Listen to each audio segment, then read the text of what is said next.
d'un blanc, un pasteur blanc, qui s'appelait Harold Garner. C'est un Britannique qu'on a envoyé. Mais je vous assure, plus tard, eux-mêmes, ils diront de ce pasteur-là que c'était un négrier, que celui-là, il n'était pas pasteur. On lui fait porter la toge de pasteur, ou bien la toge de pasteur, mais il n'était pas pasteur. Qui ne voulaient pas les sentir, eux les Noirs, pas du tout.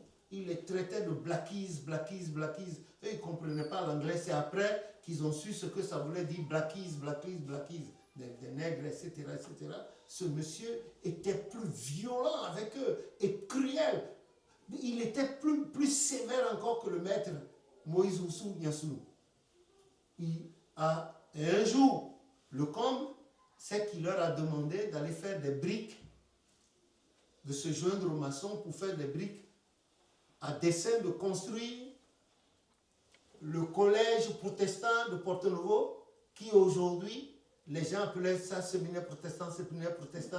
Aujourd'hui, c'est l'université protestante pour l'Afrique de l'Ouest. C'est là-bas à Porto-Novo, vers Aguera de Kodji. C'est là, c'est très grand. Si Dieu le veut, si on voyage, on va parcourir tout ça, vous allez prendre des vues. Voilà.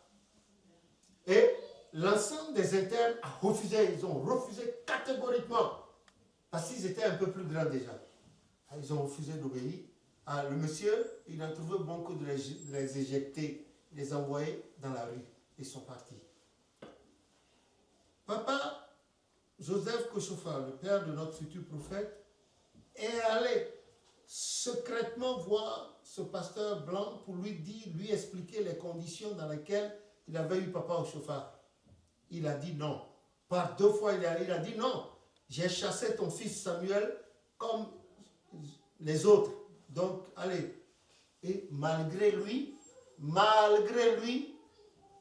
il a pris avec lui son fils à Ilefie. C'est à côté d'Ataké. Entre Ataké, Lokossa et Guevier. Ilefie là, Mandrou, c'est là, jusqu'à présent. Et c'est là-bas qu'il y avait l'atelier de travail du père Joseph Kochofa, le père de notre futur prophète. Donc papa Kochofa a dû intégrer, malgré lui, la menuiserie. Il fuyait la violence là-bas, les travaux forcés, les corvées d'eau. Il s'est retrouvé dans l'atelier de son père.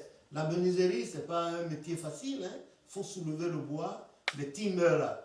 Comment on les appelle? Il faut soulever les timers, les madriers, les ébènes, le mahogany, le baobab, tout ça. Et puis, aller dans la scierie, couper. Il était obligé de faire ça. Il était obligé, pour se rassurer, il avait fait ça pendant 4 ans. Et finalement, il a eu son diplôme. Et avec, bon, il s'était mis à faire des petits trucs. Bon, je passe sous silence sa vie matrimoniale à l'époque, les déboires qu'il a connus, etc., etc.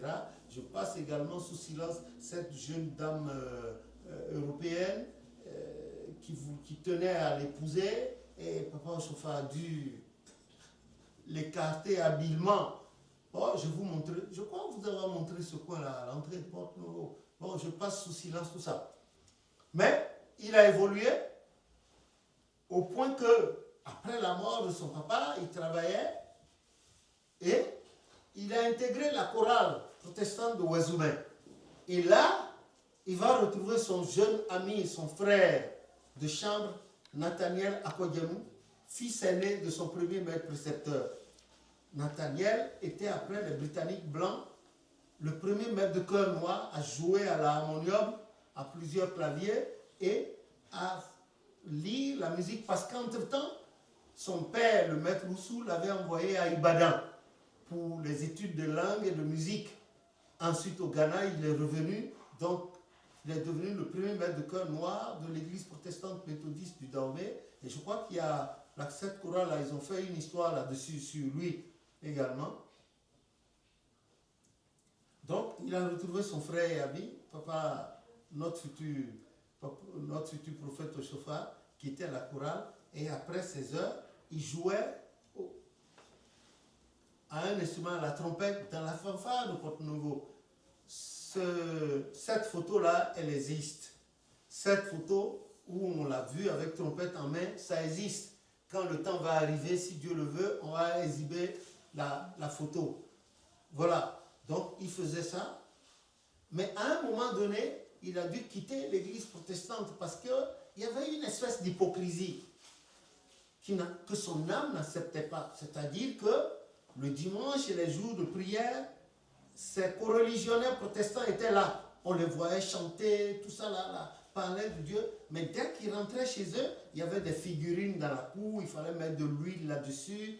Et son âme ne supportait pas. Donc c'est une espèce de syncrétisme. À l'église, on parlait de Dieu, et quand on rentrait à la maison, il fallait aller vers les mottes de terre avec des yeux. Son âme ne supportait pas. Et il a laissé l'église, il a quitté l'église protestante. Son âme, vous voyez, tout ça, c'était dans le plan de Dieu. C'était dans le plan de Dieu, moi je trouve. Je suis arrivé à cette conclusion. Et c'est comme ça, il a quitté, il est allé à Kokomé pour voir, il est tombé sur une église qu'on appelle l'église protestante africaine. Église protestante africaine, qu'on appelle les Lega, qui a sa fondation est venue du Nigeria. Il n'a pas tenu le coup.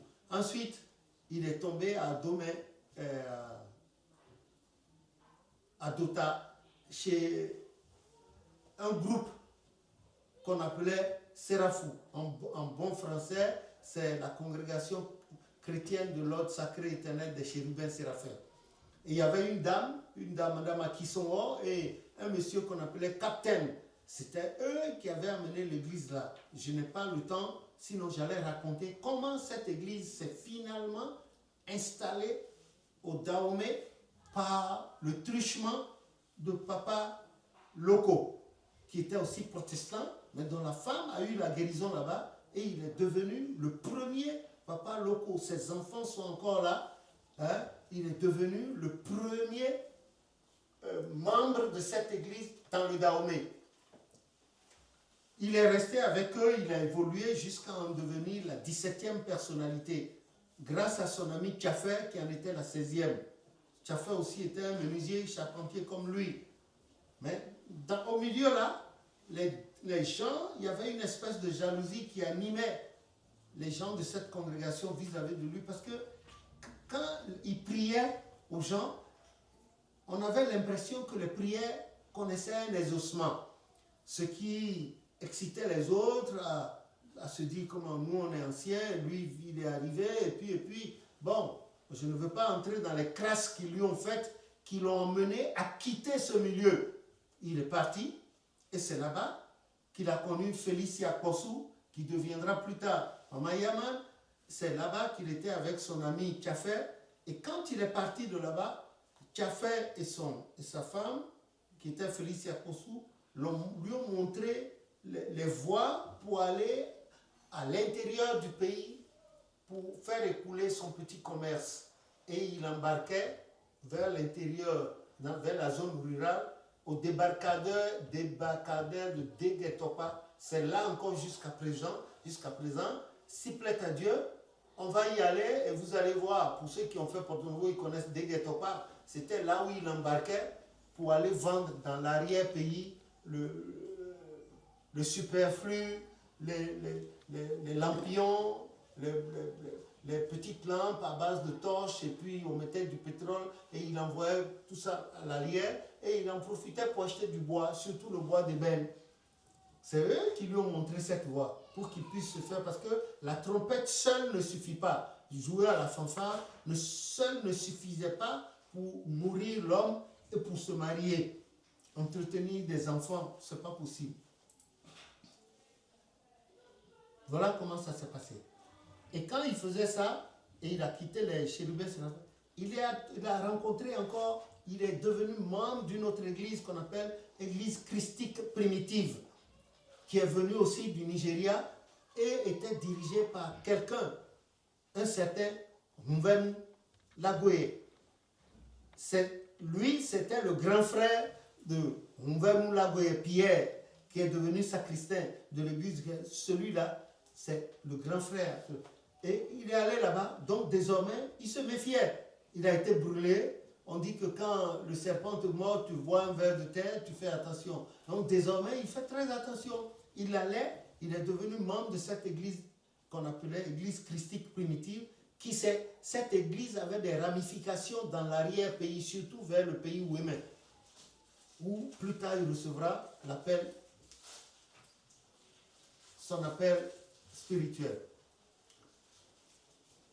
Il était là, et un jour, les gens sont allés lui dire, Mathias Lokono, le Danou, qui deviendra plus tard chrétien céleste, Jules Bogranou d'Agongue, qui deviendra plus tard chrétien céleste, et d'autres personnes qui l'aidaient à trouver du bois, trouver des sites où il y avait du bon bois, et il allait acheter, il revenait vendre à Porto-Novo, il se faisait son petit bénéfice, et c'est avec ça qu'il nourrissait lui-même et sa maisonnée.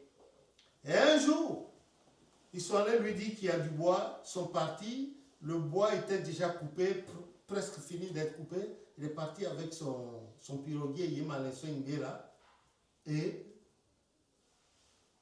un premier piroguier, ce dernier a volé de la friture de Papa Ochofa, quoi qu'il ait reçu déjà l'argent pour l'arrangement. Pendant que l'autre était occupé, il a volé la nourriture de Papa Ochofa. Et il a été pris d'un violent mal de ventre, très violent mal de ventre, disons des coliques néphrétiques. Il se tordait. Quand Papa Ochofa était intervenu, lui dit, mais qu'est-ce que tu as? Il dit qu'il a mal au ventre. Le bourreau dit, mais qu'est-ce qu'il y a? Il dit, oui, que j'ai pris un peu de ta nourriture. Il dit, mais tu ne peux pas prendre de ma nourriture puisque je t'ai déjà réglé en avance. Tu devais prendre tes précautions pour avoir garanti ta nourriture. Et c'est comme ça, le prophète a prié pour lui, lui a imposé la main. Il a prié pour lui parce qu'il prie, dans son église on prie. Et curieusement, dans l'église christique primitive, Papa Ochofa, notre futur prophète, y a retrouvé le même mode vestimentaire, ce qu'on portait chez les séraphins, les chérubins séraphins, les soutanes comme ça. Il a retrouvé ça à l'église christique primitive aussi. Et une partie de nos soutanes de départ de la fondation de l'église aussi s'y apparentait. Papa a prié pour lui et il a fait semblant d'aller se mettre à l'aise et il a disparu. Il a abandonné papa dans la forêt là avec la pirogue tout. Papa, il fallait charger le bois. Le bois était déjà coupé. Papa Ochofa a payé les gens qui avaient coupé le bois et eux, ils se sont rentrés parce qu'ils vont aller chercher d'autres chantiers avec d'autres personnes. Voilà comment les gens se nourrissaient à cette époque-là. Alors, ne sachant ni pagailler ni conduire une pirogue, il s'est retrouvé prisonnier à ciel ouvert dans une forêt où il n'y avait personne que les animaux. Ce n'est pas aujourd'hui, hein? Une forêt très épaisse, touffue et dangereuse. Et il a lui-même, Papa Ochofa, a dit que la forêt était tellement épaisse au point que même les rayons solaires ne filtraient pas dans le sous-bois.